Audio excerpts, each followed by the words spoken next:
All right, welcome back to another episode of Phoenix Edge. This is an RPG and gaming news podcast. My name is Hat. And I'm Eric. And I am Stan. And today we are going to do our very best to talk about the Final Fantasy VII Remake and have only very light spoilers. So what does light spoilers mean? That means that we are not going to spoil the story in any regards. We're not going to spoil big character moments or any kind of plot twist or anything like that. We're actually going to be discussing that hopefully next week. But this week we are going to be discussing gameplay. We might bring up the objective of a mission, of a side quest. We might talk about whether we liked an area or something along those lines, and maybe some kind of the fluff around the main story. So some people might consider that to be a spoiler in of itself, but we don't necessarily, but we do want to put that tag on there that this is technically light spoilers. So we're not going to be revealing boss identities or anything like that. Or even on the side quests, I don't think we're going to get into specifics with any side quests where it's particularly story focused, but some of the side quests are a little bit more mundane. So we might give an example of the objective just to kind of give context to what we're talking about. And, you know, maybe some of the dungeons, we might describe what one of the dungeons is, but, you know, is it, what kind of dungeon is it, right? But we're not going to be talking about, you know, if there's a surprise boss at one of them or if there's something along those lines story related. So we want to make sure that we don't spoil this for anyone that's has not played the game or has not beaten the game. But we also want to put it out there that if you just want to go into the 7 Remake completely blind, that we are going to be probably not having a discussion you want to listen to entirely, because if we're spending an entire episode on this, at some point we may say something, if you're that sensitive about spoilers, which is fine, but we may say something that you may not appreciate. So keep that in mind. Go finish the game. If you fall into that camp, come back and listen to this episode and then our next episode, and you can get our full thoughts. So in addition to discussing this game, though, we're also going to be talking about some of the launch day problems and just some of the review scores and things along that nature as well. So let's go ahead and open up with getting the game here. Now, this game came out a little weirdly because it was supposed to come out on April 10th. In Australia, I believe they got it a week early, and then other parts of the country, of our country, the United States, and then other parts of the world were getting it at different times. And then some people didn't even get it till 5 days ago, I'm seeing, or 6 days ago. So it's been kind of a mess because in the internet age that we're in, you know, people in different countries had already beaten the game by the time the game was supposed to come out, and they're uploading their thoughts. They're having spoiler thumbnails, and, you know, they're just posting the ending of the game to YouTube, and people are getting upset, because other people are watching this stuff that don't care about spoilers, and then they're going onto the Discord or other public places or Twitter and just, you know, providing their opinion on what they saw. And it became a situation where I think a lot of people had this game spoiled for them. So, did you guys have any problems getting the game? And then did you see, like, what do you guys think about just like the launch of this game? I had no problem. I ordered it the night before on Best Buy because they said they would have it tomorrow, or I mean the next day. Mhm. And I went there. They had my game, handed it to me, and drove off. Took a few minutes. I had no issues. Yeah. And in regards to the whole thing here, let's be real. Every major title that comes out now, somehow, some way, Comes out we early. get it. Someone gets a copy of it a week early. I believe And Kingdom they Hearts leaked- that came out a month early for some people, right? I remember there was some guy that was handing it out from factories, and he was selling it for something like $100 a piece or something. There was some controversy like that. Just keep going. I'm Maybe. sorry. Tangent. Yeah, I don't remember, but yeah, Kingdom Hearts was another title that came out. We were getting information like a week or two before it came out. That's just kind of like a general rule with the internet. If you really don't want to be spoiled, then I would not frequent places where those leaks and spoils will happen. Right. It sucks when people do post it on there without giving proper warning, but that is kind of how it is. Some people don't take that into consideration. And I definitely feel you. I don't like to get spoiled on stuff either. I don't get upset about it particularly, but it is disappointing when I do get spoiled by something. So I do understand to an extent on that. But in something like with Australia and Europe, we, like I said in the previous podcast, it's a unique situation that they get it a week early. It's Right. not like Square Enix was just like, you know what? I think Europe and Australia just deserve it a week before everyone. Yeah. They were worried that they wouldn't get it on the date and they needed to play safe and they shipped it out around that time. This isn't something that's going to happen every major title. This is like a big time exception.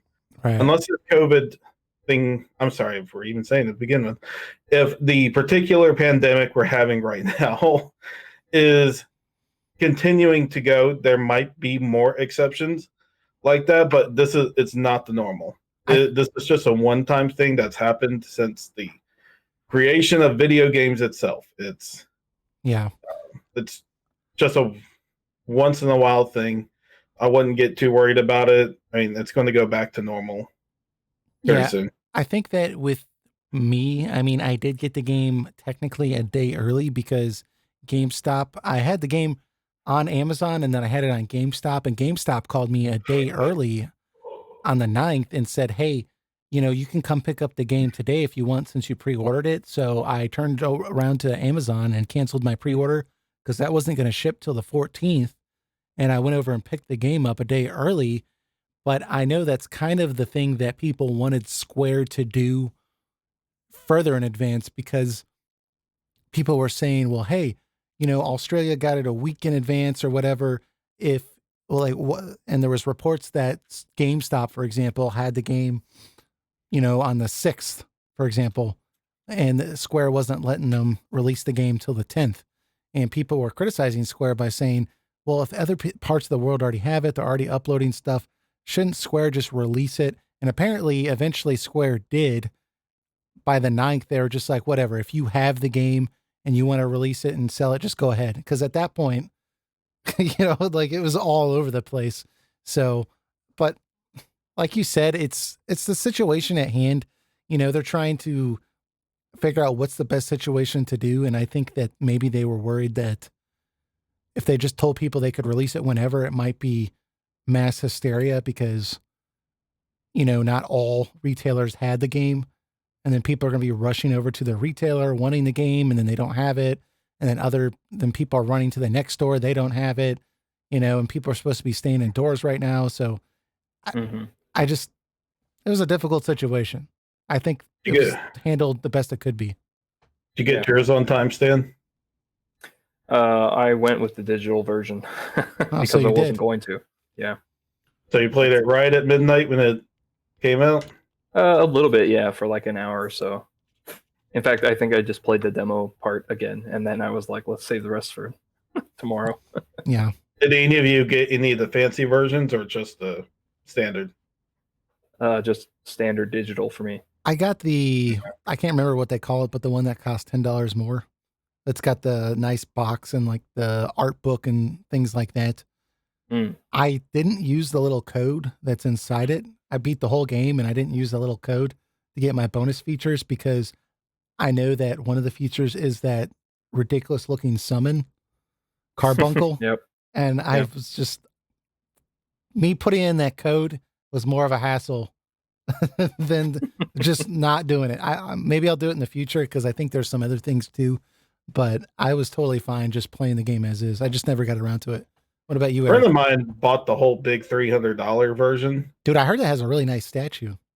Yeah, the statue is good quality. So you are, I mean, I don't think that stuff is worth $300 personally, but at least it doesn't feel like a cheap product. It feels like a quality product. Right. So there is at least that. It doesn't fall apart right when you take it out of the box. Was it surreal for any of you guys though when you started to play this game? Because for me, once I got past that demo portion, it felt really weird because we had been looking forward to this game coming out for 5 years, and really longer than that. We were talking about the remake for 15 years or longer, and the fact that I was actually playing it, it just didn't feel right. It felt like this isn't like something's not right in the universe. I should be looking at a trailer. I should be talking about it in the podcast, speculating, but now it's out. I played the whole thing, you know, and I know stuff 3 weeks ago I would have died to know. So it's just, it was so weird to play it for the first time. That it was a strange feeling. Yeah, Yeah. I agree. Yeah. I mean, when you get past the bombing mission and then the game Keeps is still going. going, it's like, oh, there's more game. Wow. Okay. Yeah. Okay, there might be a little too much game. Oh, this is the pacing. All right. But talking about the game, it's been out, you know, we quickly got the reviews out on around launch day, and the reviews before I had the game and before I even played the game, the reviews scores were mostly really, really positive from critics. I mean, GameSpot, I believe, gave it a 10 out of 10, and it got lots of 10 out of 10s from all different places. Then there was some more middle of the road, or pretty good, but still not quite as good as it could have been. Reviews from IGN that gave it an 8. And then there was a couple of 6s and 7s from different outlets. But then the user score I saw on Metacritic is a little more pessimistic, which isn't unnatural or unexpected, right? Where users are kind of more not quite as impressed. There's more variety. And I think that's the thing that I've been seeing a lot with the fans is that people are really split about this game. I don't think that's necessarily surprising. We kind of anticipated that people would either be in love with the remake or people would think that they weren't faithful enough or whatever. But If there was going to be a slightest change to the story at all, you were bound to have a split community. yeah, it's just inevitable. Mhm. Even if they made it exactly the same, I think people would still be mad that they made it exactly the same. You know, Right. like You can't please everyone, so you might as well make something that you know will please some people. right. So, but I've been kind of looking at some of the criticisms of the reviews, and I know that some people felt that these gaming journalists are purposely inflating Square Enix's or Final Fantasy VII Remake's reviews in order to get more time with Square for future titles. And that, you know, the person writing the review didn't actually think it was a 9 out of 10 or a 10 out of 10. And I don't know where you guys sit with that, but that doesn't sit right with me because there's been other know. Final Fantasy games that got really bad reviews. Yeah, it doesn't feel consistent because 15 did get overall decent reviews, but it didn't get the greatest reviews. And you had a lot of people in the 7 or 8 territory saying, the first half is great, but the second half puts you on rails. 14 1.0, was a disaster. There's just no way you could say that was a good game. I think the FF7 remake is a little special, though. This is something that's been an extreme high demand ever since like the PS2 era. People have wanted a better looking Final Fantasy VII. And like you said, years and years and years of anticipation. I'm not saying that any of the journalists are doing this, but I can understand there's probably a lot of pressure to be as diligent with the review as you can possibly be. Right.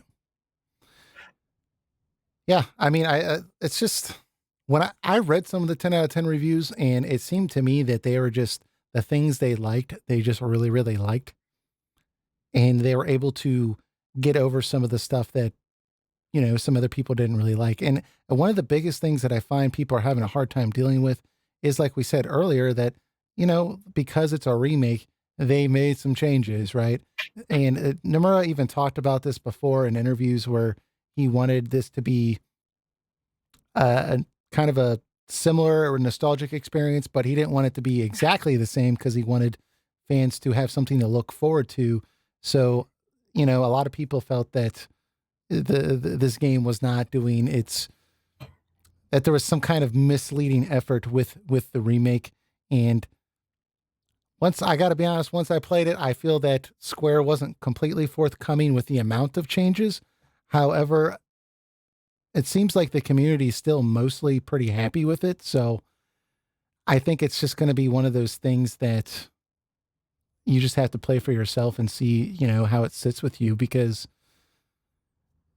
I don't know the right move. I mean, should these reviews have outlined directly all the changes, and just spoiled the whole game for you? Or should they have, they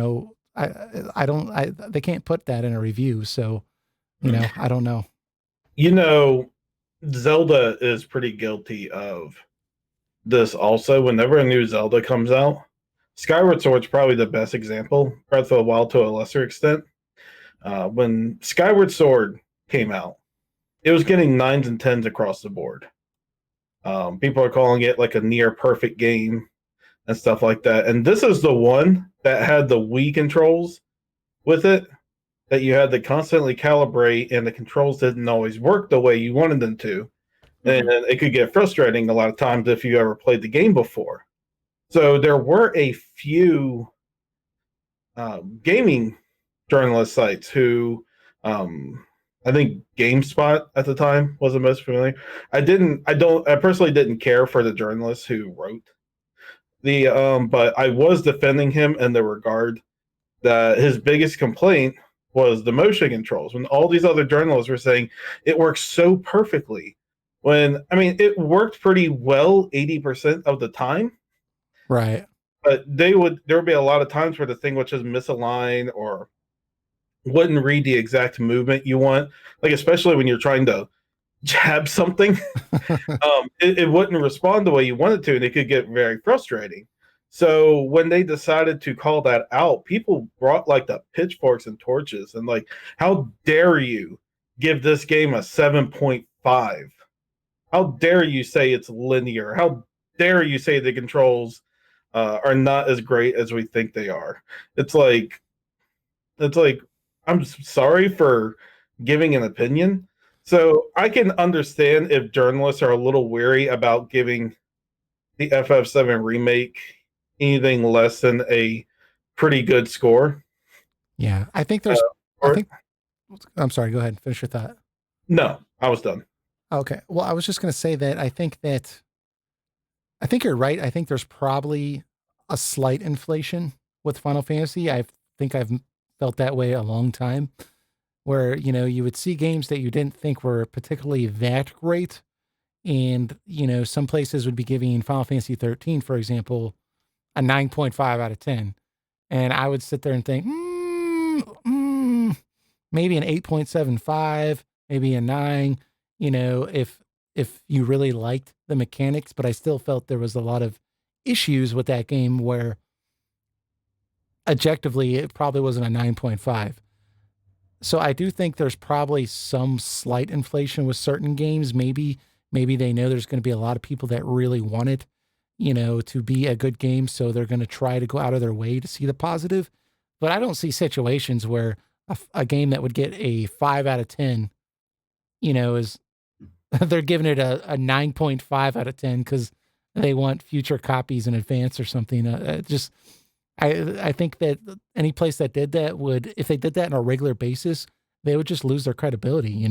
If Anthem was getting 9.5s out of 10, and then, Mass Effect Andromeda got 9.5 out of 10, and, it's just like, any EA game was just getting 10 out of 10, like the place would just close its in on itself because no one would pay attention, Yeah. I mean, it's just a hard thing to call out in general, because for whatever we think of FF7 Remake, it is ultimately a competently made, complete game. It's the product that they set out to make. It's not like 15 where there was like clearly missing spots in the game they made, and it felt like an incomplete product. Like, this is, for all intents and purposes, a complete product, competently made, technical level, like everything works the way it's supposed to. So Yeah. it's not surprising to see that a lot of journalists are giving the game a high score. Like there's high quality cinematography. Um, the gameplay is doing what it's supposed to, like I said. So I mean, um, I think a lot of the nitpicks that people have is mostly with the story Yeah. or the direction of the story. Yeah. Well, I think that a lot of them come back to the way the story was executed and the things they did to the story, meaning, the fact that they took a 5-hour segment of Midgar and they expanded it, right? So that naturally is going to have some growing pains when you do that. So yeah, I totally agree. Have you noticed in almost every review, like the reviewer has brought up, there may be content in the game that you may find controversial if you have played the original. That's the thing too. Yeah. If you've played the original, it's almost like these reviews need a fan score and then they need a just objective score, right? So how likely are you to like this if you're a fan of this series? And then how likely are you to like this if you've never heard of Final Fantasy before, but you just picked this up from Redbox for the weekend and you didn't even beat it. You just want something to play over the weekend. I think those scores might be a little bit different in my opinion. But I still, even the fan score, I think is still going to be. I don't see a terrible game here. Like you said, Eric, everything really works. Everything's there. It's not like it's missing content. There is definitely criticisms here to be had. So why don't we just go ahead and jump into, because we're already naturally getting there. Let's just jump into our general thoughts with this game. Again, this is non-spoiler, mostly on the story front, but did you like it? Basic rundown of your thoughts with the game, and then we can get maybe like more detailed with the gameplay and stuff. But if anybody wants to start us off with what they thought,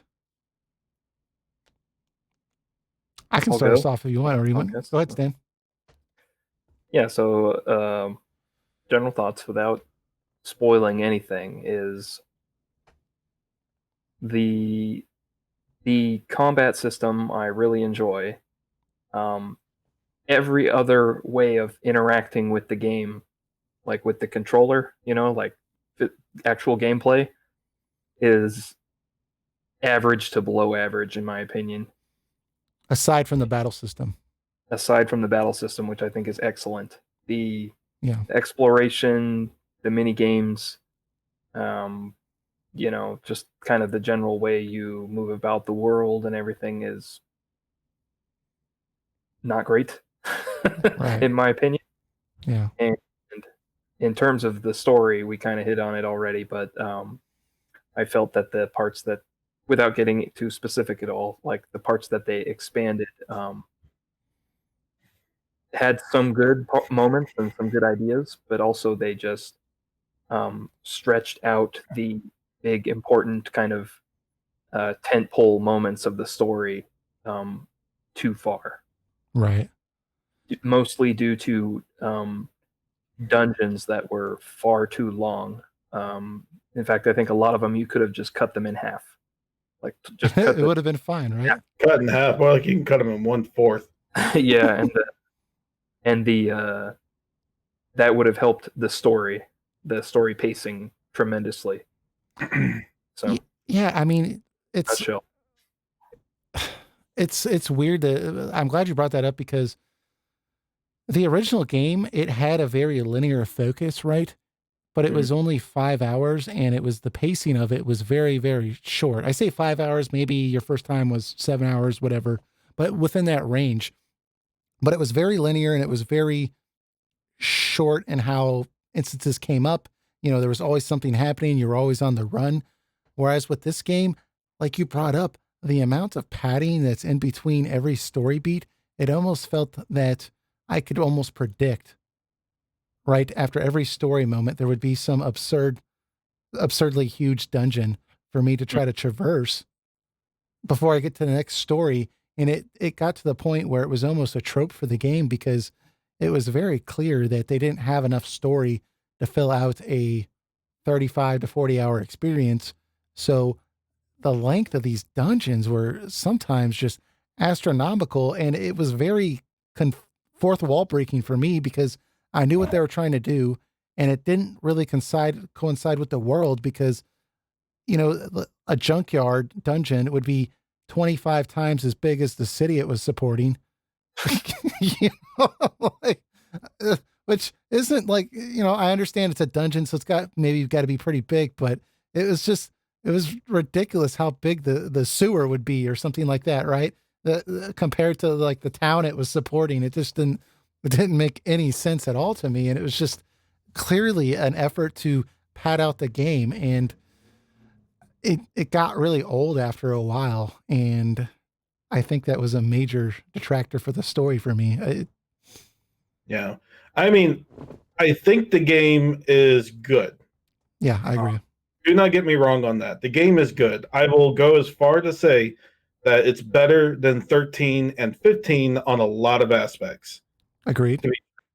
It's like you both have said, the good moments are mostly within where the original game came from.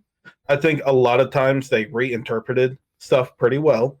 I did like the cast of characters in general. I think the voice actors for them were pretty good. Yeah. Even though I had some complaints before about the game. I think in the long run, I think they all worked. None of them particularly bothered me. The worst culprit might be Barrett, but even then, I kind of grew into him. Yeah. Some of his lines were kind of awkward though because of his vocal style. It just made me laugh. Da, da, da, da, da. I kind of like that, but I'm like, so, oh, God damn it. I really feel like that. Speaking of Barrett, that the voice actor, like we said, we had some. He didn't sound right with people's original interpretation of the character, right.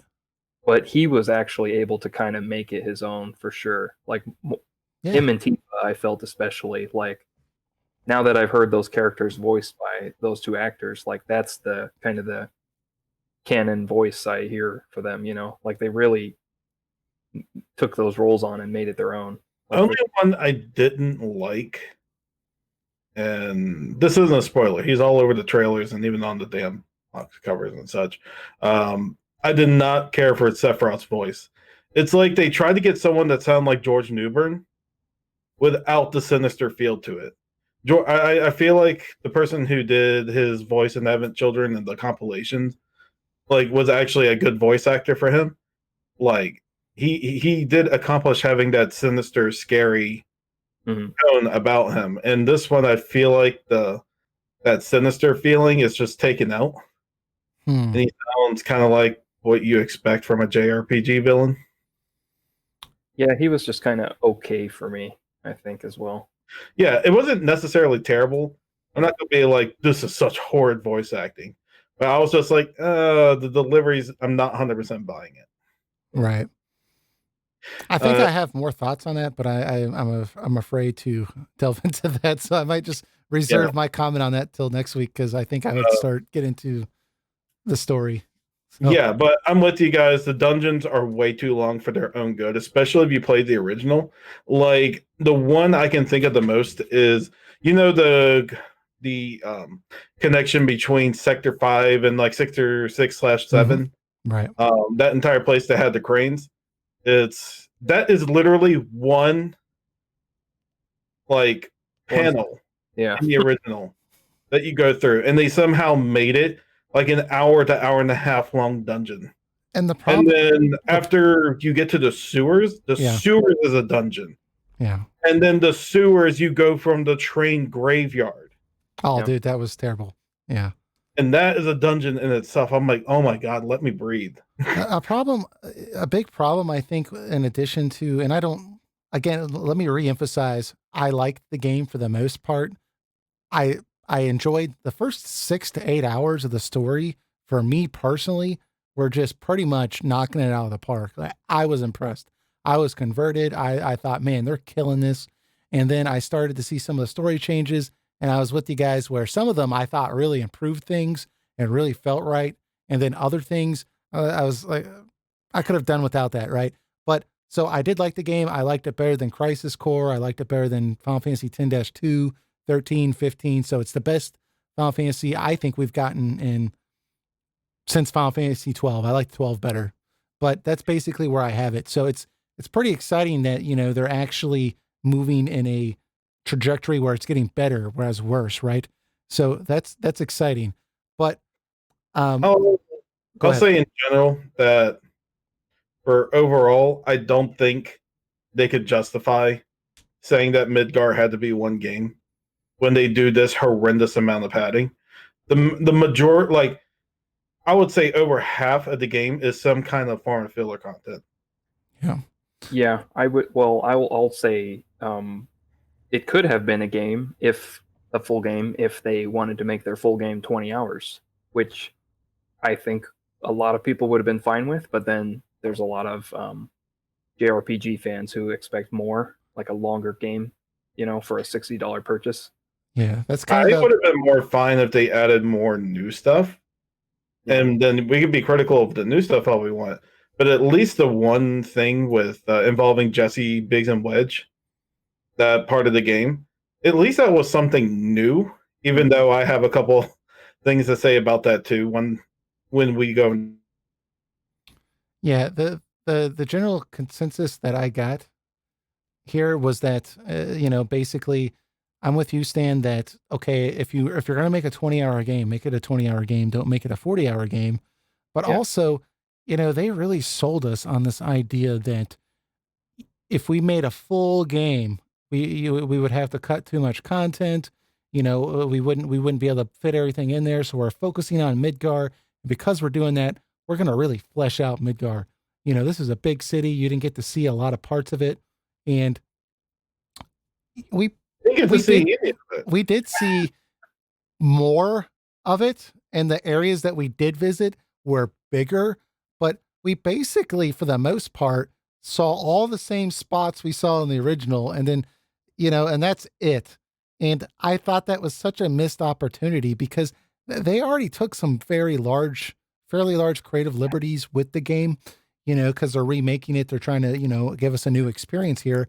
And so if they're already going to make some of these changes, why wouldn't they let us visit more of the sectors, you know, or the top plate more so than what they did show us? Because I thought that at the very least that was what this game was about, but it felt like the expansion of Midgar was really just 3-hour dungeons, you know? Mm-hmm. And I thought that was really a missed opportunity. And I do agree with you guys that if they would have cut the size of these dungeons down a lot and made it a more concise experience, I think the story pacing would have been much better. And I think that overall it would have been a better experience.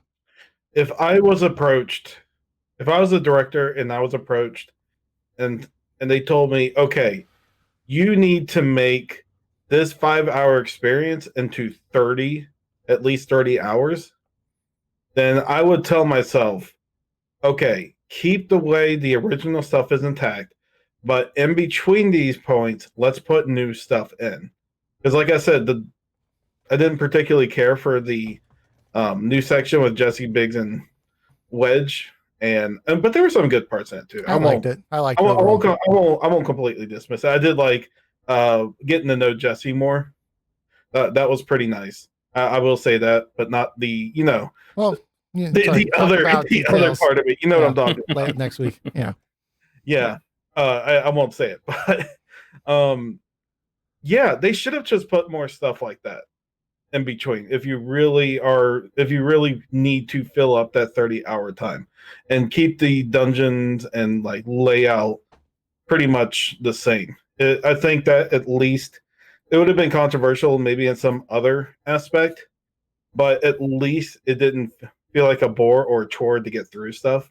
Yeah. Well, I think another segment of this, and well, I'll get to stuff I really liked about it, but since we're on this trajectory and it's on the same topic, one of the other problems is, in addition to the size of the dungeons, when you get to the areas, while they are pretty faithful, where you'll see similar stuff that you remember from the original game, I found that there wasn't a lot to do, and the stuff that was there to do was just these horrible side quests. I will say I did every side quest in the game, and there were some out there that were actually worth doing that I'm glad I did do. But a lot of the side quests were very, very 1990s-ish, right? And it kind of, I mean, they were a little bit better than 15s, but not by much. And so it given the length of the game was so much longer than the original portion, mixed in with the padded dungeons, and then once you did get free, there was really nothing to do except locate cats. Yep. Like it was pretty much just stick with the story from the A to Z. Just stick straight with story mode because you ain't gonna have too much fun outside of that.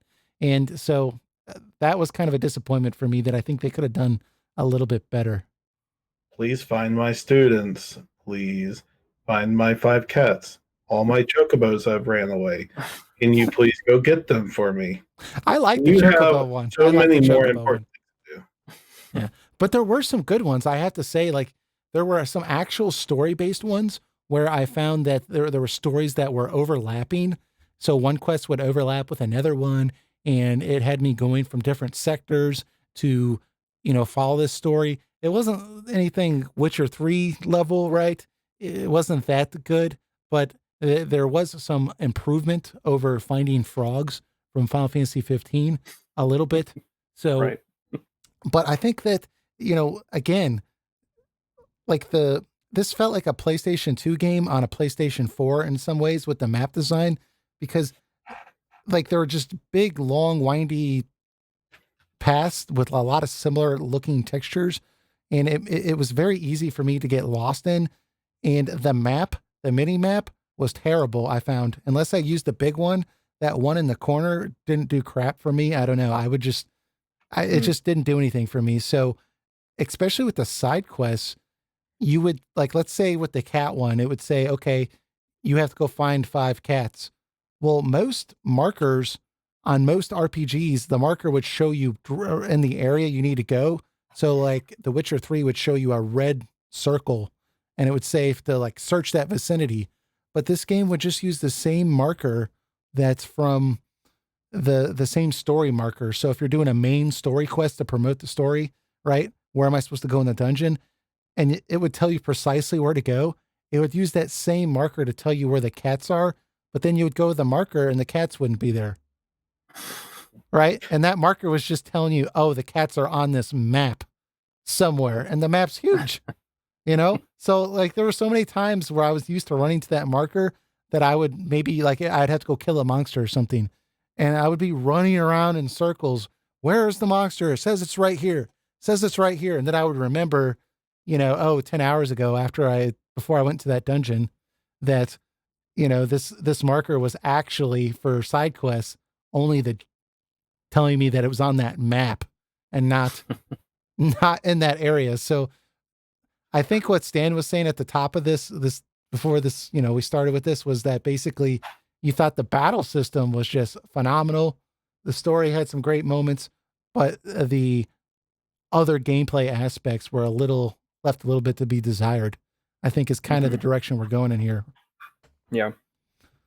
If I could give those side quests any form of credit, is that they at least try to justify why someone like Cloud would be doing stuff like this, and they, even though the answer is kind of piss poor, they do at least attempt to take time to address it.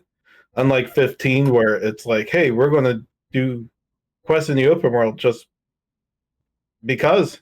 Even though I'm the prince of, even though I'm a prince, and I should have a credit card that's like, maybe the Empire put a stop on it or something.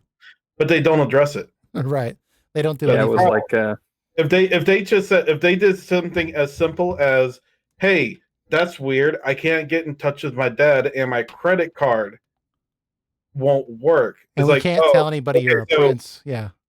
It's like, okay, well, if you do some quests for me, and even then you should be like, oh, well, you're the prince, so I will just put an IOU on it. But in 7, they're at least like, why don't you go? Look, this is the best way to get around and know people. So if you ever need future merc work, um, they'll contact you and stuff Yeah. like that. Or Sector 5 is like, hey, can you help out a few people while I'm doing this for the children?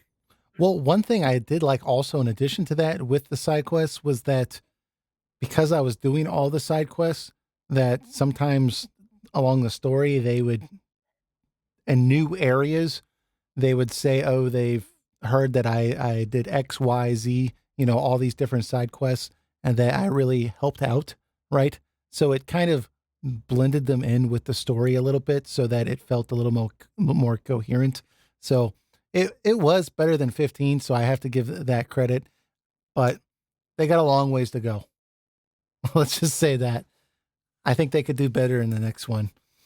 I'm still holding my position. They need to completely overhaul how they do Final Fantasies in the future, because this type I don't think is You know what it felt like? Because really working out in the long run. the battle system, like Stan was bringing up, was really good. I really like this battle system, and it felt like a well-oiled machine. Like they spent so much time testing that thing and getting it just right. I do have a few criticisms, but mostly it's positive stuff to say about this battle system.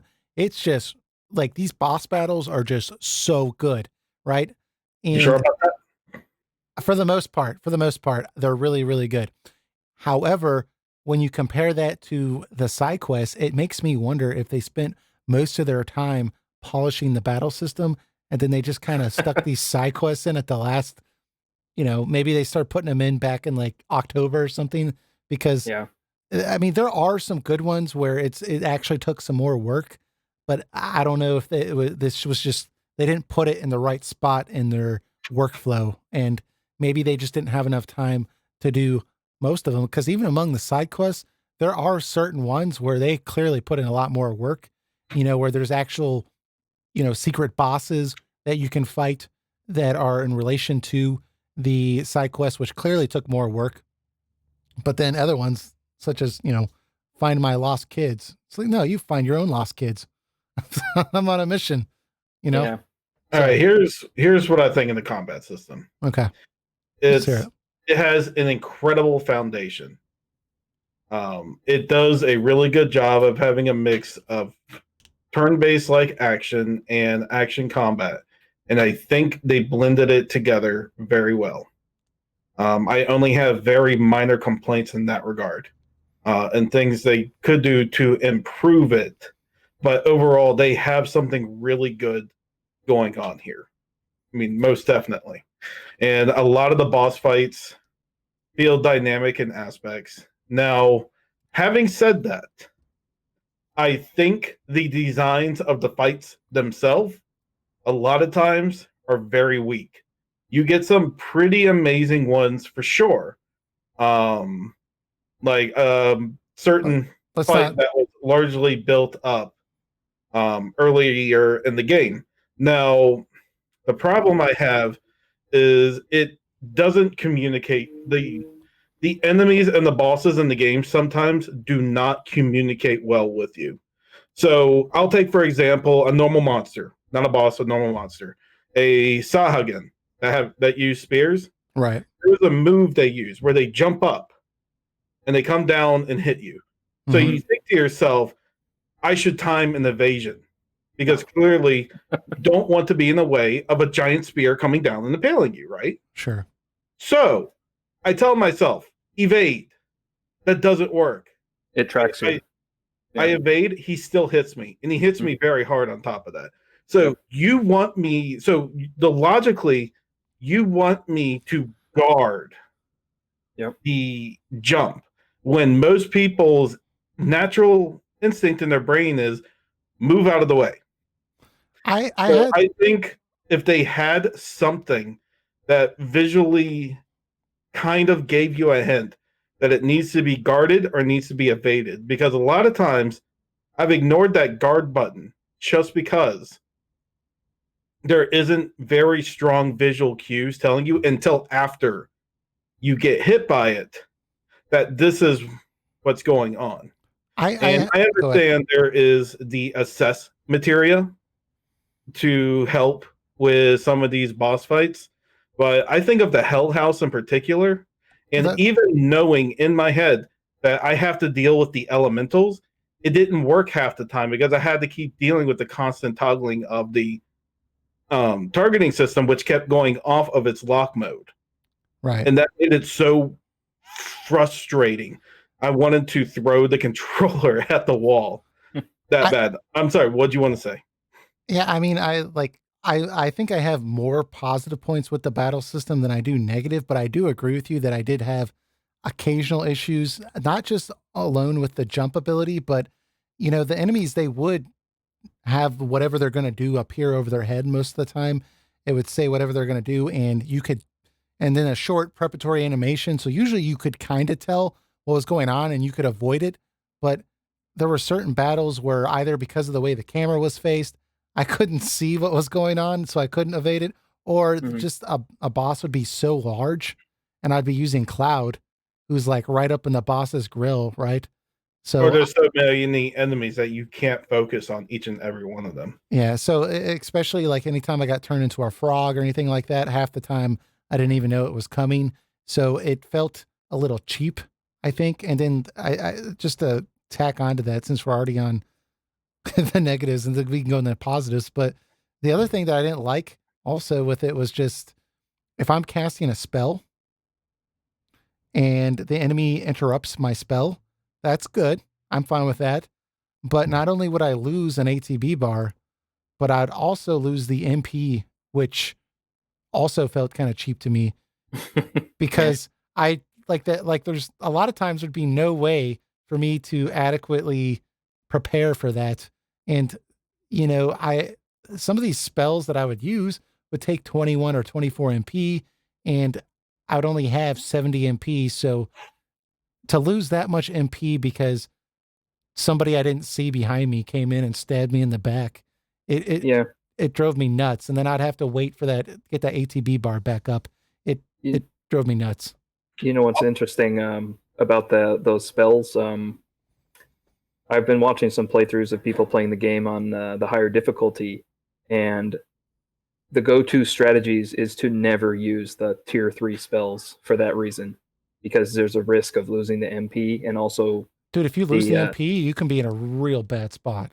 Oh, yeah, I rarely use the tier 3. The only time I'm tempted to use the tier 3, if I have the boss in the stagnant state, and I have the opportunity to use a tier 3 from everyone that he's weak to, and just tear off a huge piece of HP. But besides that, it's always the tier 2. But even then, I was just going to say real quick, even then, the casting animation is longer for the higher level spell that you use. So there's an even greater chance that you can be interrupted.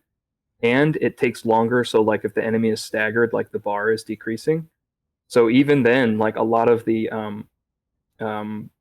these higher skilled players, they'll stagger the enemy and know that they have a chance to get off like 2 Fyra spells, but only 1 Fyraga spell.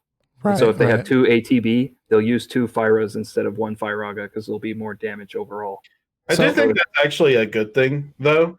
It creates use out of the other 2 spells, even though there's a tier 3 one. And it's more strategic on that. It's like you want to use that big boom, but you want to use it when the time is right. So just to give clarity, though, because like when I was using the tier 3 spells, I did all the Coliseum fights, all of them. I did all the optional fights. And a lot of those fights you would have to battle just solo, right? With a specific character.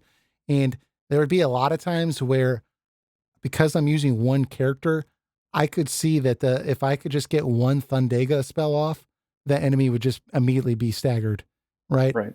So in that moment, I would just roll the dice. Okay, I'm going to get this Thundega spell off.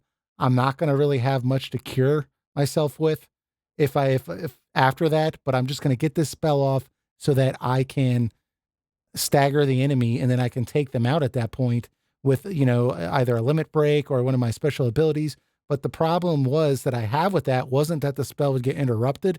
It's that I would lose the MP.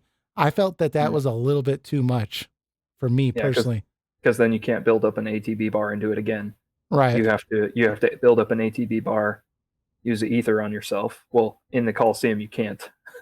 So yeah. So yeah. and the thing is too, it's the thing is too that like not only am I losing that MP, like you said, I can build up the ATB again, but it's just there's enemies that I've noticed that if I hit them while they're preparing a spell, it won't stop them. Mhm. Some of them will, but a lot of them it won't. And it happens every time if they hit me. Unless it's, I guess it's really restricted to a big hit, but a smaller hits it doesn't really. But it just drove me nuts every time it happened. I just didn't feel like it was necessary. So, but I do think it's a good idea that you would lose an ATB bar and that it would get interrupted. I think I like that part. But Stan, I know you really like this battle system, so you want to kind of give us your rundown of the stuff you liked, and also if you had anything you hated. But so I'll start with negatives, I guess, and go positive. The boss battles, they have the phase transition mode, Mhm. And a lot of them have like 3 or 4 phases. And when it transitions to a new phase, like you deplete the boss's HP to a certain threshold, and then it goes into phase 2. You will lose all like damage that you're dealing to the enemy, like as he's transitioning, and also you'll lose your stagger bar progress, either the progress you've built up, or even if it's staggered, it'll all of a sudden just be not staggered and go into the cutscene, to trigger the next phase of the boss fight. And that's like a really frustrating thing to happen. yeah, Oh yeah, save a big thing, and I'm about to use it. Now I do see there's a cancel icon on top that showed that he's about to do something, but that's like that shows up like when I'm already in the process of, or like in the animation lock for it already. Yeah, that little cancel icon on there actually means that your attacks are not doing any more damage at this point. You have to wait for the next transition. You're not depleting the HP anymore, which is really, I think a very simple solution to fix that would be to have the earlier boss phases simply have less HP, and then the final boss stage you make it have more HP, but then have the boss only be able to be staggered in that final phase. Because then the player would know, oh, I can stagger the boss now. This is it. Like, this is the time to kind of go all out, rather than I used my limit break in phase 2, but the very first hit of cross slash triggered phase Right. 3, and Cloud is swinging at nothing, or swinging at the boss and hitting him for 1,000 damage that doesn't count, right? Then it goes into phase 3. It's like, on that note, how did you feel about this? Happened to me a few times where I would use a limit break, and for whatever reason, because I didn't have the camera in the right position, or like the enemy would move, they would end up using the entire limit break to like blank air. And I'm like, dude, the enemy's right there. What are you doing? It's drove me nuts. That happened to me because for whatever reason, there's like a fixed distance that they can actually move to hit the enemy, like with the limit break. So that happened to me one time, and after that, I always run the character up directly to the boss. Yeah, I just get right in there and just like make sure right I'm staring right at it. Yeah, yeah, to make sure that doesn't happen. But even then, the boss moves, might transition to a different phase, or jump up on the wall or something, right? And then all of a sudden, you're just whiffing with your ultimate attack. Yeah. So I'll say though, man, the battle system has an incredible foundation. I think it's rock solid on a lot of aspects. I really, really hope that they use this in future games. I do hope FF16 goes a little more of a classical route, but if they had to go this modern route, I think FF7 system refined to an extent would work so well. Yeah, they should definitely. I think they've created something really special here. Yeah, they should definitely tweak this in certain ways and use it again. Imagine if I think the AI works pretty well in this game overall. They do some stupid things sometimes, but not enough where I can make an actual real complaint out of it.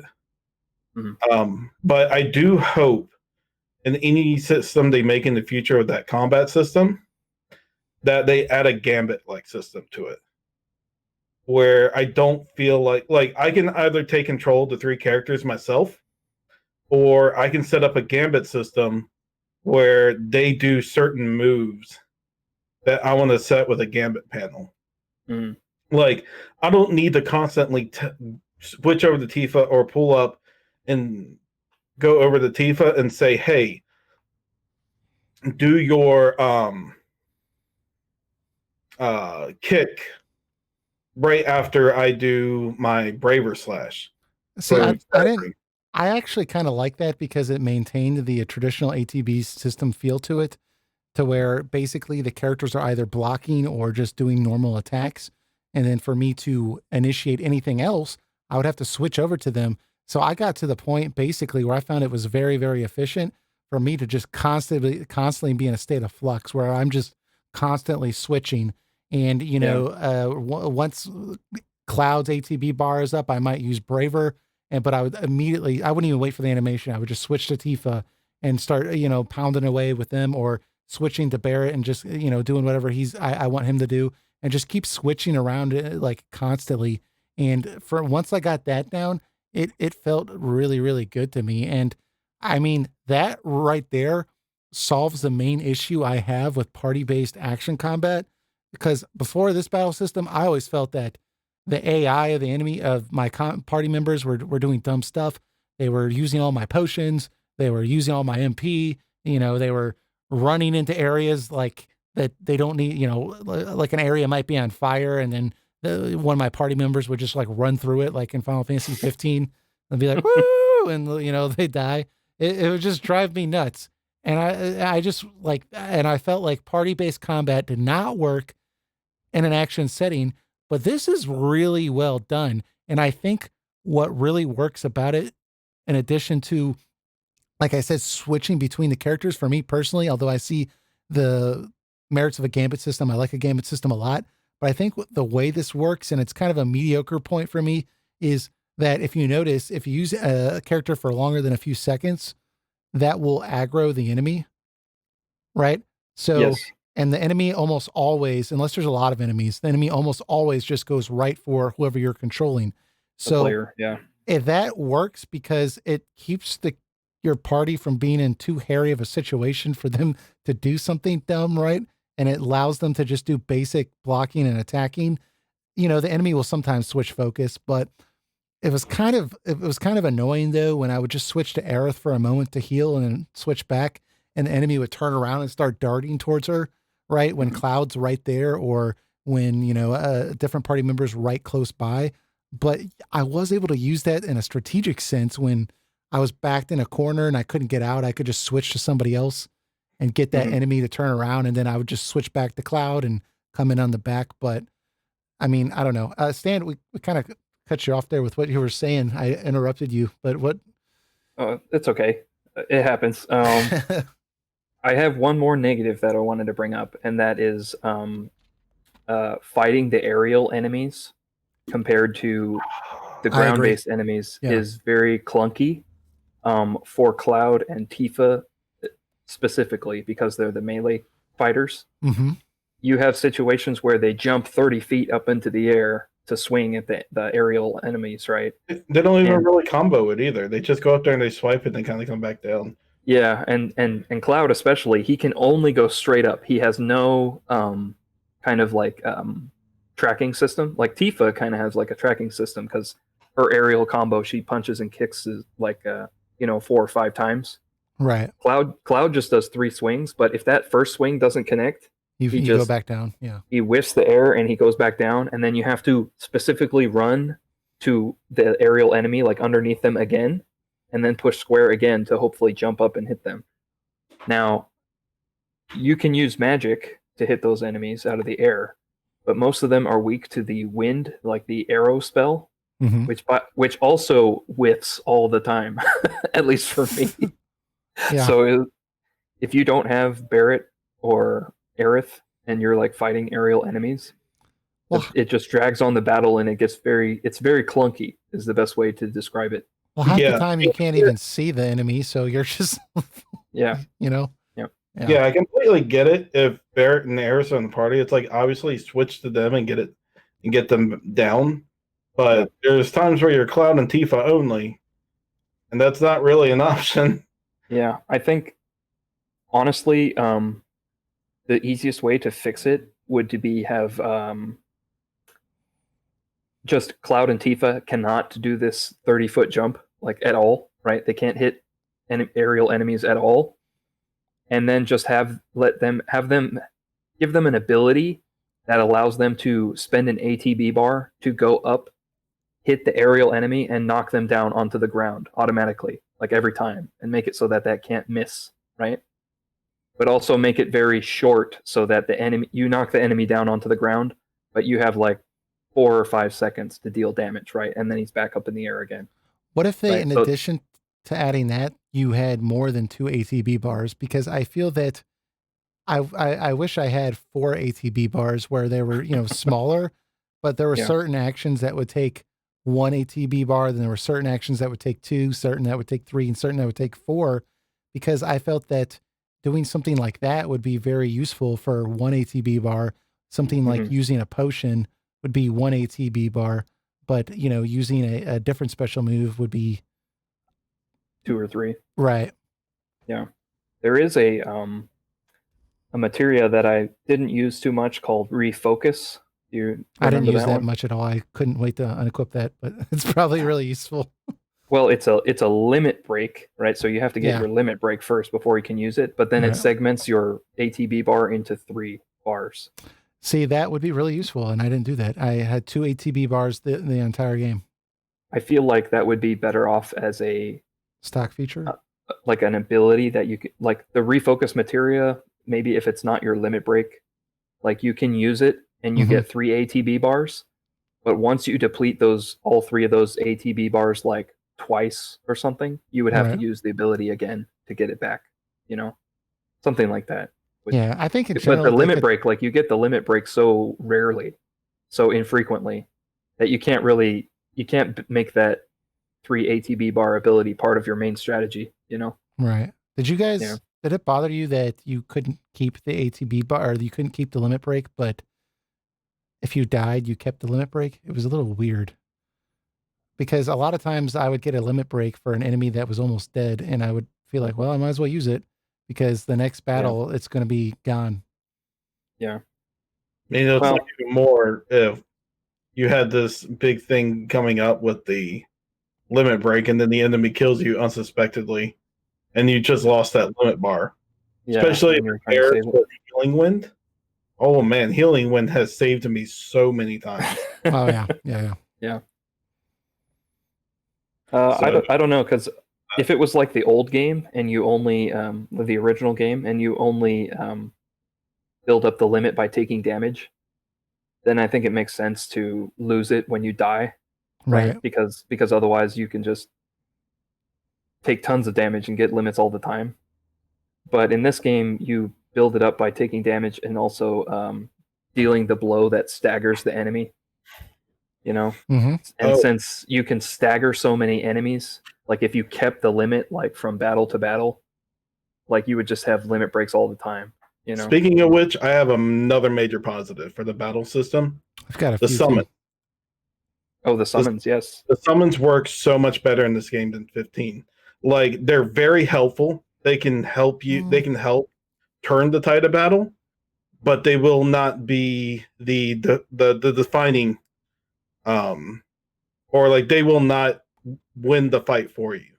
Like they're very powerful. They'll help do a lot of damage to the boss, but it's not like they're going to just kill it and then you're like, hey, that was convenient, like it did in 15. So I'm glad they balanced that a lot better, and I like that you have a level of control of what they do, at least with their abilities.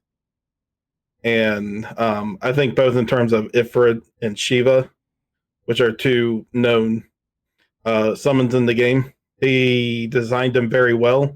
And I like how faithful and modern at the same time their ending animation is. I like Shiva's in particular. Mm-hmm. They did that very well.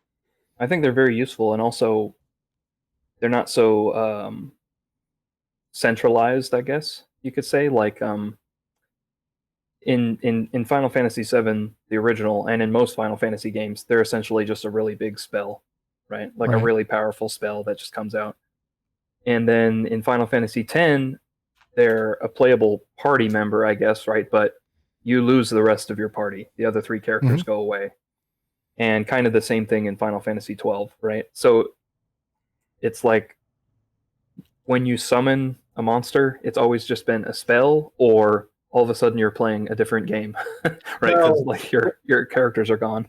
Let me ask, maybe one to be two note. Are there certain conditions where the summon will come out? I know they only come out during major fights or boss battles. That comes out at the Coliseum too.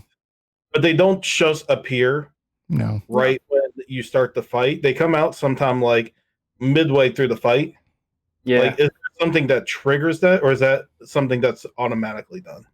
I'm not sure what conditions like start that summon bar from charging up. I don't know if you have to like deal a certain amount of damage first, or if it's like a time factor, just like if the battle's gone on longer than 2 minutes, like the summon bar starts charging or whatever. I've noticed, because I spent a ton of time in these Coliseums. Okay, so it does appear there, and I've noticed like pretty much it was like clockwork. The moment my health bar went red, the summon thing would just appear. Now, I think that it's like we said, it's closely correlated to certain fights, or just basically certain fights or boss battles or stuff like that. So it's not going to be random encounters. I'm kind of disappointed myself that I can't use the summons in just any fight, because I could understand with, like, for example, 15, because it would be a random thing. You couldn't use it anytime, because those summons it would be just the battle was done. It was such an absurd amount of power, which was cool because it was a god, but it was also, I understand why it was random, but I really felt like there was no reason that if the certain conditions were met, why I couldn't use that in a regular battle. I don't think it would have been that big of a deal. After seeing this, I might actually, I have an idea in my head how they could work something like Knights of the Round in the future, like in the future installment of the game. They could have like the Central King come out, and then you'll see like his knights come out when he does like a normal attack. And he can then you can use abilities to make him use certain moves. Then like certain knights will come out and help the king and hit at the enemy. And then when you get to the finishing animation, then you can do the go make yourself a peanut butter sandwich link animation. Yeah, that'd be cool. Something like Bahamut Zero, I'm still not sure of yet. Yeah. Go ahead. Well, like you were saying, I really think the only reason for the normal battle restriction for the summons is that they're not confident that the summon will look good like on some of the smaller battlefield areas where you fight, like kind of in the cramped corridors. I think they could easily get around that by just having, they have their pre-animation that appears over the environment. They could just put something behind that during the normal battles that's kind of subtle, that keeps it away from that. And okay, if you're in like a freaking tunnel or something, maybe, I don't know, they could just say Ifrit can't get down here or something. I don't know. I would imagine if you put go ahead, something as big as Ifrit or Leviathan into a small corridor section where there's only a few enemies can fit, I have a feeling the frame rate might drop. Well, apparently, this game, like from various, analysis, like it does a really good job at maintaining, its frame rate for the whole game. But that might be a concern. Maybe that's why. I don't think for an action-oriented system, though, that they need to be having close corridor fights like that, because it doesn't bode well, especially in those sewer dungeons where it would be very small quarters and they would have 5 or 6 enemies and 3 of them are casting the frog status. And it's just like, dude, come on. Like this is totally not the place for this. But so I think that I don't know. I would have liked that if they could have worked the summons in other places, but I'm okay that, it's only in the way it's done. I would go back real quick. I just want to comment on one thing on the limit break issue or situation. Mhm. You were saying that, and that's a good point, that it's built up by the stagger. Your meter's built up from taking damage, but also inflicting stagger, and that if they let it continue from battle to battle, that you would have limit breaks all the time. But I think that they could get around that by just having only limit breaks carry over, but just having your bar reset. So if you don't have a full limit break bar, then that just resets. Whereas if you keep the limit, if you earned a limit break, you don't want to use it then, they just have that there at the next battle. I think that would have been an okay exception to I mean, that. maybe, but then, and this was a strategy you could use in the old game, is Mhm. you would build up a limit break and then make sure you walk into the boss battle Of with all course, three that's why I characters want having it. their limit break. Yeah. So you I just think go they, in beast mode. yeah, I think they might think that would trivialize the boss encounter a little bit, because those limit breaks are really strong Yeah. Well, in I this think game compared to what your other abilities can do. yeah. I mean, I have a few comments on that, but I did really like the battle system and that how every character felt so distinct. I mean, Mhm. like there were certain enemies where Cloud or Barrett would really be struggling, and then I would switch to Tifa, and she would just take them down, no problem. And Mhm. vice versa. Like certain enemies, they would push Tifa around like a rag doll. Like she couldn't even get in there because she would just go flying. But if I went in with Cloud, he would just take the hit and keep going. So like every single character in this game felt very distinct to me, which I know was a criticism of the original. So I really like that.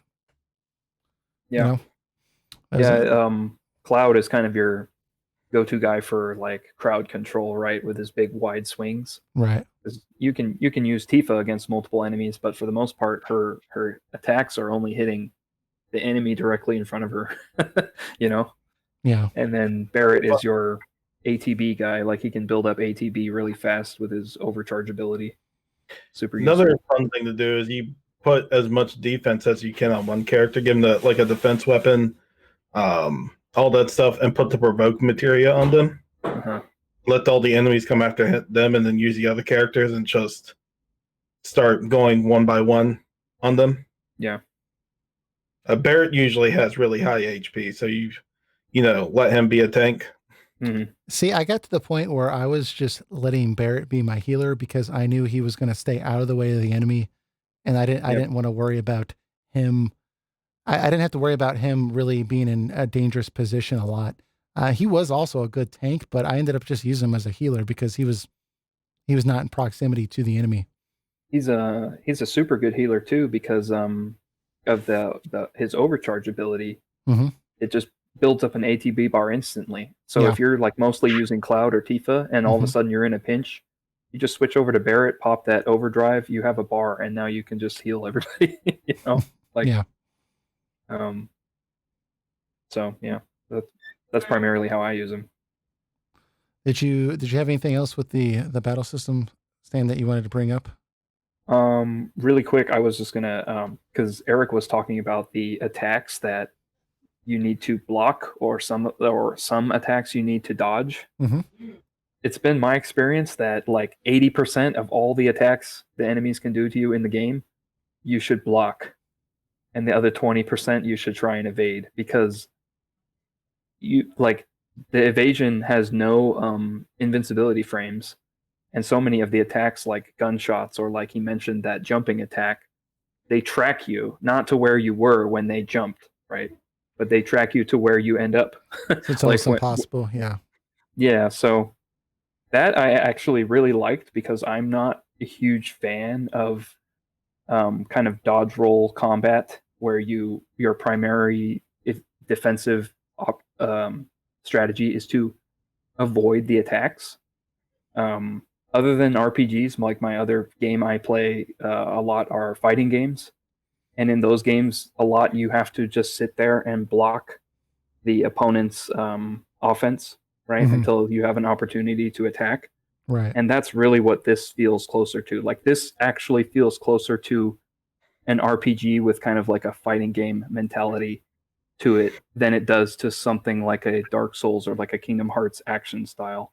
See, It's more so you have to block when it's not your turn Mhm. to attack, because by blocking you build up the ATB and you take less damage overall, and then when you get your ATB charge, you don't have to heal as much because you reduced the damage coming in, you know? Yeah, I've kind of gone both ways. For most of the game, I'd say probably half the game, I was very much in the dodge side of things, where I would just evade enemies constantly and then come in and swoop in, get a few hits off, then evade and build my ATB bar up that way. But once I started doing more of these, challenge fights in the Coliseum and other areas in the game, and I had to use characters individually, that kind of changed the way I played a little bit, because I noticed that Barrett, for example, I couldn't do that with some of the enemies because they would move too fast and he Yeah. moves too slow. And so I Yeah, couldn't evade and I would just keep dying from the enemy. So I got to the point where I just realized if I would just block, I would take, 25% of the damage, and then Yeah.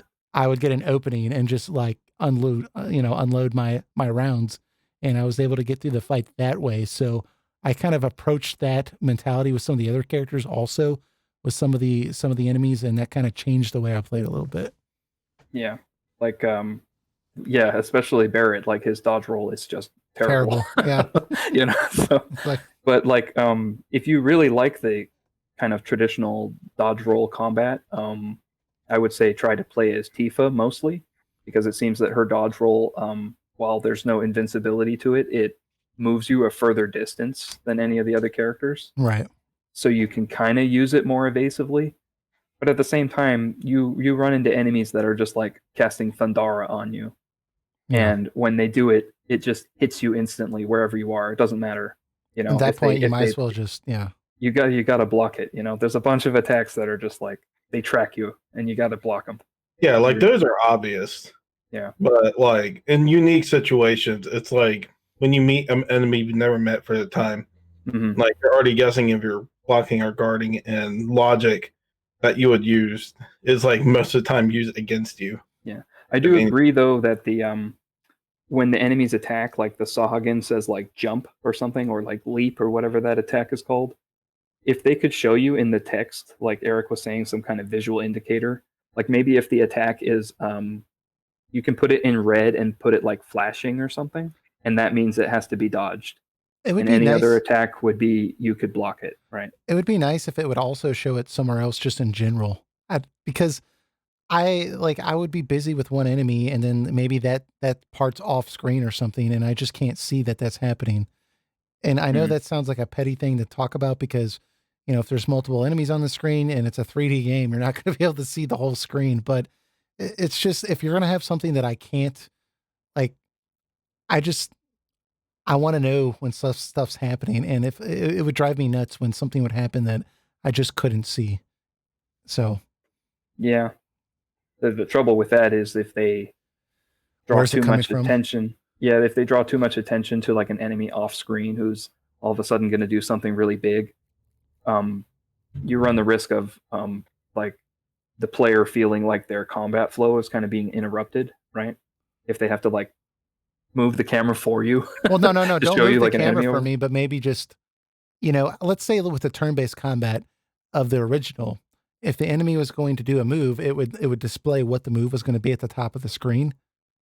They could just still have something like a battle log or something like that would kind of give an indicator, or try to make up for the fact that Tifa can't tell me, hey, Cloud, look out, or so something like that. So like Sahagin C is preparing jump or something like that, like on the screen somewhere. Well, jump might not be the most useful one, because that one's pretty much unavoidable, but his Sahagin curse or whatever, that would turn you into a frog spell. Yeah. Right. If you're doing that behind me, it would be nice. Or maybe one of the characters can say, Barrett can just be like, oh, he's doing it again, or something. And I could just be like, oh crap, let me get out of the way. I don't know where I'm going, but like, just give me a chance. Yeah. You know which one in particular I hated? The flamethrower guys. When you're in the when you're in the train, just use a spell on them and just they'd be done one hit.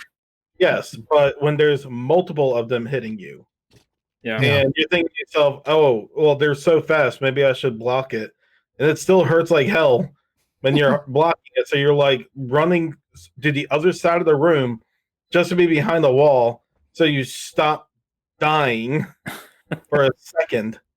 I hate those flamethrower guys. They're stupid. I just got to the point though where I just started putting elemental fire on my armor, and elemental lightning on my armor, and that usually I would have one character that would just be not an issue, and they would just absorb it.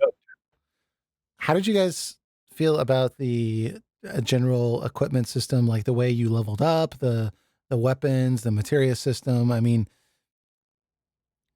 does it seem okay? Yeah, simple to the point, not too complicated. I think the only complaint I would have, and it's minor, it's a personal thing. Some people may like it more than I do. Is I think they overwhelmed us with the amount and different types of materia we have, because a lot of times you don't want to take away the ones you already have trying to level up. Yeah. And they don't give you enough materia slots throughout the game unless you go like a more magic route. Yeah, I kind of felt that way too, especially like early on. You had like 25 materia, and every character had like 4 slots, right? Yeah, so it's just kind of like, And so because of that, when I got the weapon upgrades, I just like looked for the materia slots on every weapon, like when they open up the new weapon core or whatever.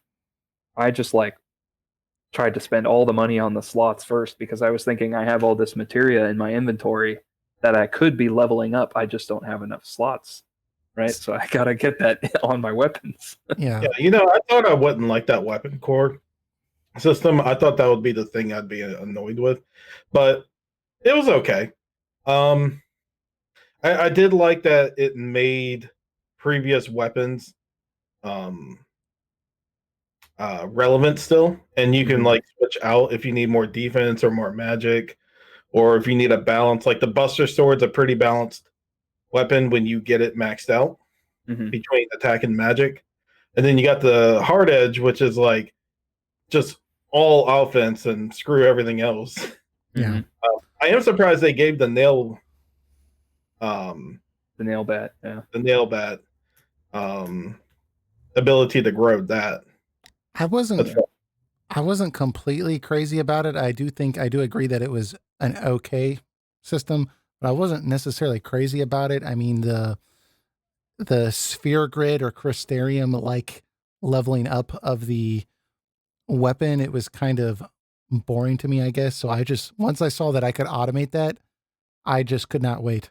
And I just automated that, because I was like, I'm not sitting there debating for 10 minutes whether I want +5 defense or +5 strength. I'm just getting it. I'm just having something else do that. Give me the stats when I level up. So I wasn't particularly in love with it. I do prefer if they would have gone a little bit more in depth with it, maybe with what you could get on the grid, maybe it would be a little bit more exciting for me to look for stuff. But it was mostly the same type of stuff. And a lot of times I would level up and I still wouldn't have enough points to even get anything. So it was just like, it was just kind of like anticlimactic for me. I do think it's cool that you could use the same weapon through the entire game, or, you could switch around. But I guess I just like the idea that in order for me to level up that weapon, that I have to use it. It didn't feel completely appropriate to me that they tied the stat increase to the weapon. Because I realize, okay, if you want to be a magic user, you'll switch to a more magic oriented sword. But it just didn't feel good to me that all the equipment that I got was just getting, experience from, even if I wasn't using it. I really like the aspect of like, you have to use it to be able to get skills with it. And I think that would have been a little bit better for me if maybe instead of just my stat increases were connected to it. So they had to, give me the option to upgrade all of them at the same time. If they just had more abilities attached to it or something along those lines, I think I would have been a little bit more enthusiastic about it.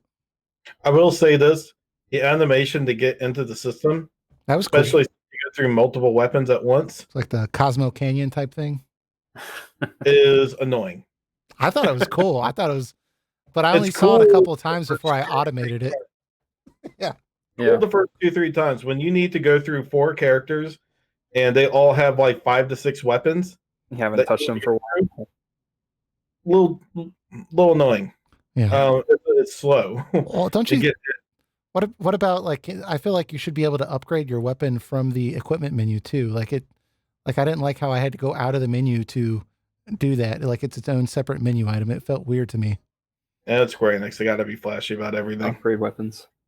Yeah, but then they put equipment and materia on the same one. Yeah, it was weird. It was kind of weird, but yeah, I think I like the upgrade weapon system, but like you said, a lot of them are just like strength +5, right? Defense +4, and it's like, well, that's not very exciting when some of the other things are like new materia slot or, like attacking the enemy from behind equals like 10% more damage or something. right. Like some of them were more exciting than others, and that's kind of the same thing that people have with the issue with like the sphere grid in Final Fantasy X. Mm-hmm. It feels very tedious to like spend so much time going through all the characters. Yeah. Like going, especially early on, where you're like, I move my character 3 spaces on the grid, and my reward is strength +1 and 2 empty slots. It's like, that feels very. I think that feels very unsatisfying. Yeah, I agree. Like I'm a critic of the sphere grid as well. So just get that out there. The Crystarium from Final Fantasy 13, I also felt very similarly, and that one drove me nuts because it would block your progress until you got to the next story, which I really didn't like either. So I equal criticism all around.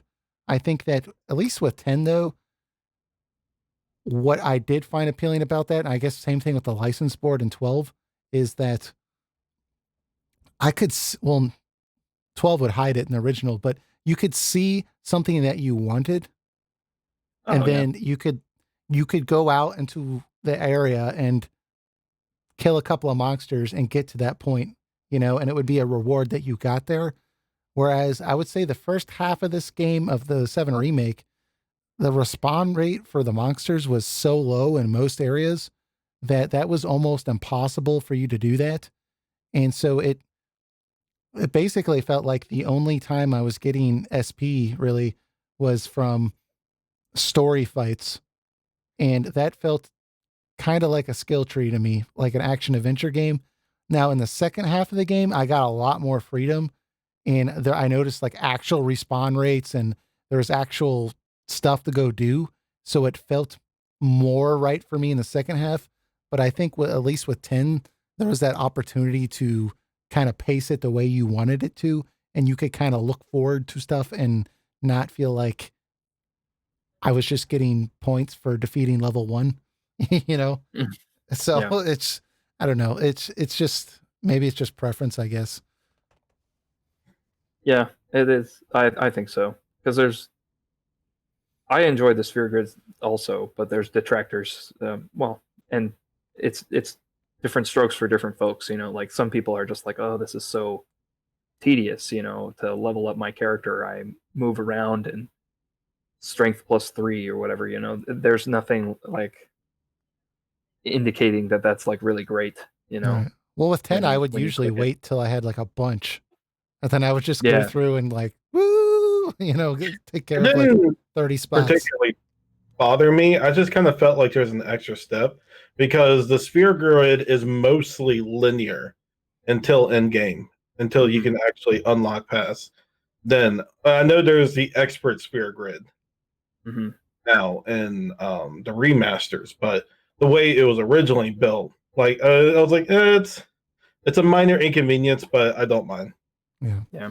Did you guys, with the materia system, the original, it like if you tried to load your character up with, all these attack spells, there was a cost benefit analysis because, the materia would also lower your HP by 5% and lower your strength by, 3%. But then, this other materia might boost it by 5%. But, so there's a little bit of like stat manipulation with the materia, where it seems like with this game, they said, no, we're getting rid of that nonsense. Basically, put whatever you want on your character. It's not going to affect it one way or the other, unless it's an increase. Like if you got an HP up materia, that's obviously going to increase your HP, but there was no penalty for loading a character up with, all the attack spells. How did you guys feel about that? Well, I was okay with it because, for one, in the original, that wasn't something that I paid very close attention to. I just kind of put material on my characters, and if it was like, oh, wow, look, yeah, I've put 9 green materia on this character, and now they have like less than 2,000 HP or something, I'd be then like, you would okay, do an adjustment. yeah, okay, I guess I need the HP up on this character right now. Mhm. I was more concerned with like slotting specific materia into the double or triple AP weapons than I actually cared about the stat adjustments manipulation that would follow. Yeah, but I did notice that while the materia in this game only gives you positives, it gives you much less overall. So like in the old game, in the original, a like a fire materia would Mhm. increase your magic by 1 point, right? Or it would increase your MP by 1%, and your HP would decrease by 1%, I believe. But in this one, it increases your MP by 1 point, and no penalty to HP. Like that's it, or no penalty to strength. I think, right? It was strength and magic. But in this one, you get no extra magic, and it just increases your MP by 1. So it's like, yeah, the positives have been way cut back, and then they just eliminated the negatives. Well, I would also. So it's kind of like a I would meet in the middle kind of thing. It doesn't bother me in particular, just because we have enough to deal with already, so I don't necessarily mind that they cut something like that out. I mean, there's enough stat managing already with stuff, so I wasn't too worried about it. I would point out that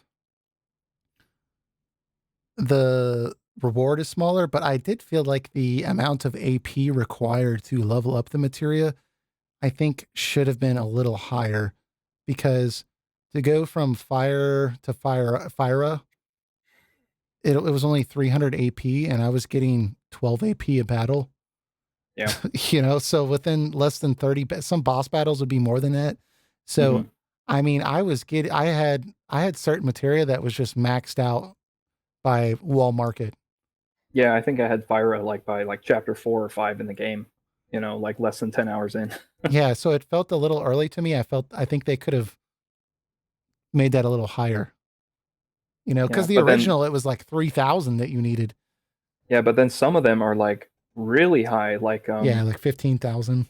Like the prayer materia, which is an ability that costs 2 bars, has like you need like 500 AP just to increase it to level 2, and then it has 5 levels total. You know the trick to that, right? Did you ever pick up the petameter? Yeah, and it doubles your AP. There's a material called petameter, and every time you take 5,000 steps in the game, it gives a mass AP reward. I think it's pedometer, right? Area you have it connected to. Yeah. Yeah. I put prayer in that. Oh, there you go. I just put I attached that to my revival materia, because I found that one had an obscenely high thing as well. And I wasn't really using that materia a lot, just because when it came down to it, I was like, I can just use a Phoenix down, because I didn't have much real estate to use.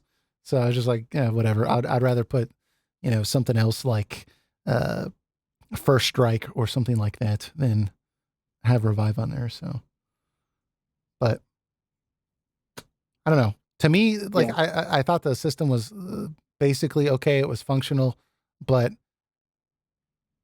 I just, without the lack of fights that were available to me besides the side quests before in the middle of the beginning part of the game, I just would have liked something else to do that made some more choices than simply, you know, put all the magic, attack magic on Cloud and go around in a circle on Right. this thing. You know, given that they weren't going to let me go out and make money or be able to upgrade stuff like the way I wanted it to, you know, just having something else to have to contend with to add a little bit more organic difficulty to the boss battles.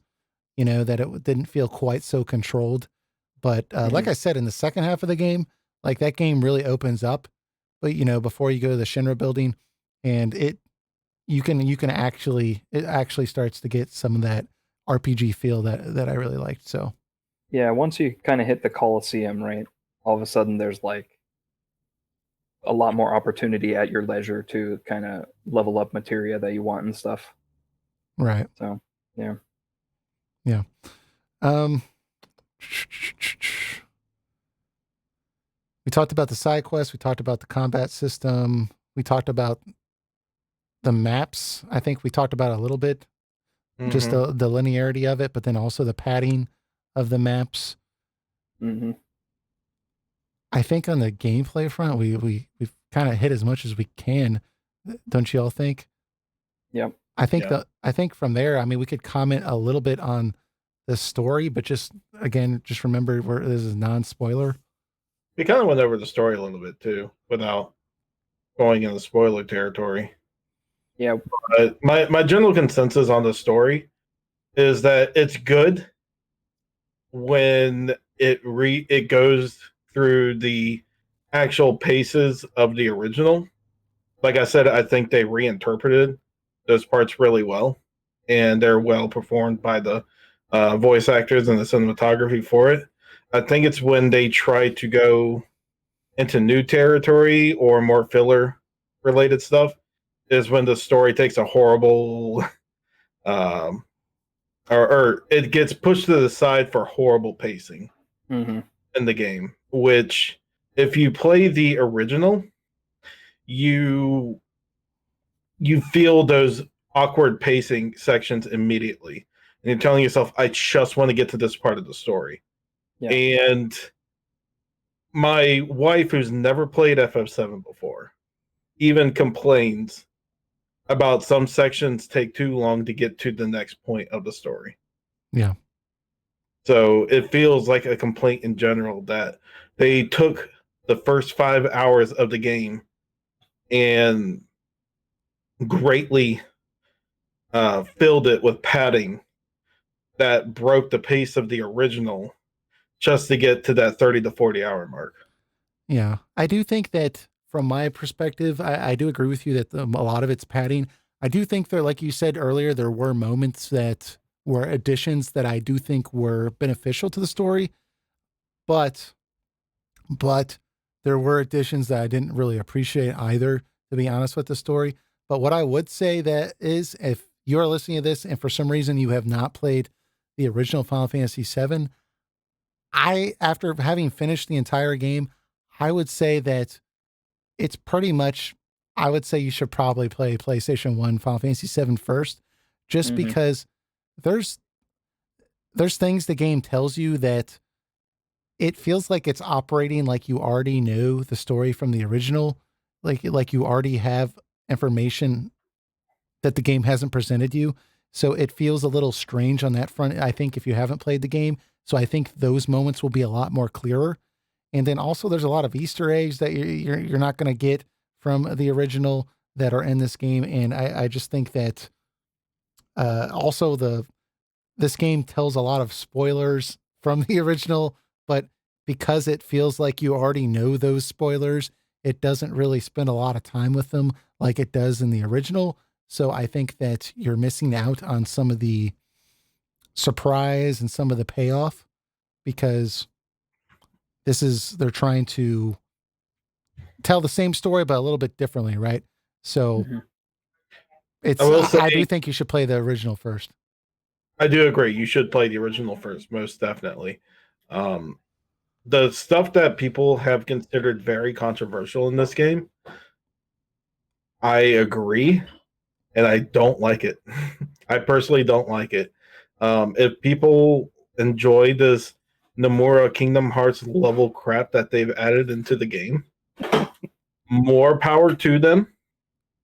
But I think it borderline ruins it. Yeah. You can't get into it though, right? Yeah. So there what, will be people who will like it, and there will be some people who will hate it. And I understand on both sides of the argument, but I lean more towards I don't like it. At the same time, I will be intrigued on how they use this controversial material to progress in later games. But so what I would say as kind of prepare yourself for this game, right, is that I viewed this game more as like a celebration of Final Fantasy VII rather than a complete remake, and that it's just an excuse to go revisit some memorable scenes in like a modern setting. And even Katase and Nomura, who produced and directed this game, have said over the weekend in an interview that the original Final Fantasy VII on the PlayStation 1, that is, and all the compilation material, that is still the canon version of that story. This is just another telling of the story. So this is how this you is don't off fans and piss them off at the same time. but what they're saying is like this new version of the story is not replacing the old one necessarily. It's just the old one is still the canon version. So going into this, just know that it's going to be very nostalgic. It's going to have a lot of good stuff in it. You're going to be either you're going to like some of the new stuff, you're not going to like some of the new stuff, but it's it'll be okay. It's very different, but similar at the same time. Right. Remember, at the end of the day, it's not going to take away what you loved about the original. Square Enix isn't knocking on your door, grabbing your copy out of your hand, slapping you in the face. It's, if you don't like this this interpretation of the game, then there's always the original to go back to. Like, it's not going to make that game better or worse for it. Mm-hmm. Yeah, that's right. Agree. All right, so I think that just a quick. Would you all recommend this game to anyone? I think I could recommend it. Maybe if you're a hardcore Final Fantasy VII fan, I think you're going to enjoy at least parts of the game a lot because of your nostalgia. So maybe wait for the game to come out on like a sale or something, maybe, and try it then. But I think I could just generally recommend this game. It was a pretty good fun time most of the time. It's good enough I can recommend it. Yeah. It's really weird. I think I'd have a different answer depending on who the person is. Like, if they're like a heavy RPG player, but for some reason have never played FF7 before, I'd be like, play the original and then play the remake. If it's like a modern player who's just looking to get into a AAA game, I'll be like, yeah, it's a good game. Pick it up. Yeah. I wouldn't try to convince them to play the original if I know they wouldn't enjoy it. Yeah. Well, it's weird though, because when I've listened to a few people that reviewed the game that were hardcore fans of the original, and it's split 50-50. Some of them are just like I didn't like the changes, and then others that were big fans said they loved the changes. So even if you are a hardcore fan, it's hard to know. But I do agree with you that it's more difficult to know if they are a fan. Stan, what about you? Would you recommend this to somebody?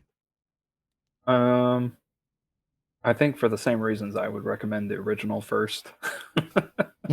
That's probably the safest bet. Just if anyone asks, just say, well, you should play the original first. And then if they didn't like it, right? If they didn't take your advice and they bought it and they didn't like it, then you could just be like, well, I told you, Yeah. If they were absolutely like, I won't play the PS1 game, like I can't stand those graphics or whatever, then it's like, I'd tell them like, well, you're missing out, but then yeah, go play the remake version if you really, really want to. But just know like you mentioned, it will seem like you're missing things, because there's a lot of references to the original game itself, not just like to the original story points. So Yeah, you might be lost in the sauce on parts. So yeah, Yeah. pretty much. all right, so I think that wraps up our slightly spoiler conversation of Final Fantasy VII Remake. Next week, we are going to try to do a more spoiler conversation. So we will talk about some of the controversial elements with the game. We'll talk about the story elements we really liked, and, you know, just really get into all the stuff we were trying to avoid here with the characters and everything like that. So if you're looking forward to that conversation, it should be next week. But outside of that, I guess we will see you all next week, guys. Take it easy. Take care. See ya.